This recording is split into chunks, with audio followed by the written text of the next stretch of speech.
Simon is not there.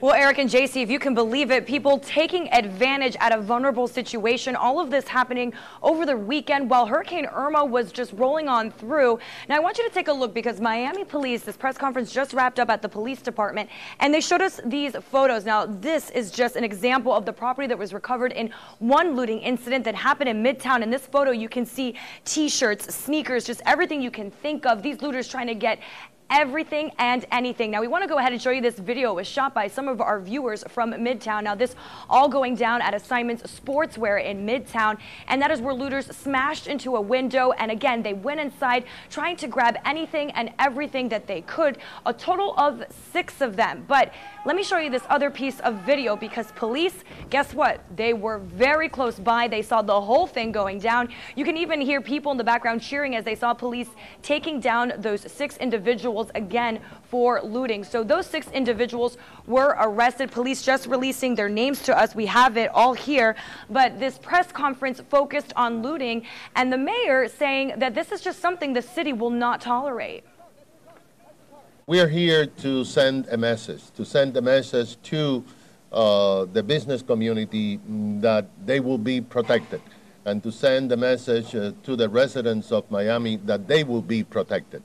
There were incidents of looting, an attempt looting throughout the city of Miami. That was one of the reasons that 3 days ago the city of Miami ordered a curfew. So right now, back out here live looking at more photos of all those items recovered. So Miami police working hard to make sure that these looters or anyone who may be thinking about looting, that they're not going to let them get away with this. So again, 6 people were arrested in that case that happened in Midtown. However, police are saying that there were a total of about 26 attempted situations when people were trying again to take advantage of these businesses that were closed down. We are hearing that there were 19 other arrests for looting. So again, Eric and JC, these people trying to take advantage at a most vulnerable situation.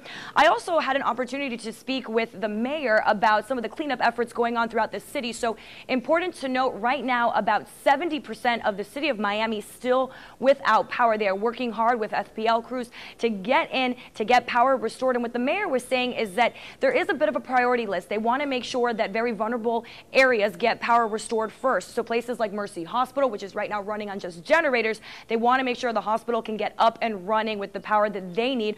Also areas where the elderly live, they want to make sure power gets up and running in those areas as well. As far as the timeline of when power will be restored, unfortunately, we don't know just yet, but rest assured that the city is working hard to restore power throughout the city of Miami. Also important to know, we've been under a curfew, but that curfew will be lifted tonight, and that is mainly due to the fact that businesses want to get back to work. People want to get back to that sense of normalcy. So again, that curfew will be lifted tonight. But the mayor said if they find the need, they will reinstate that curfew. But again, that curfew will be lifted starting tonight.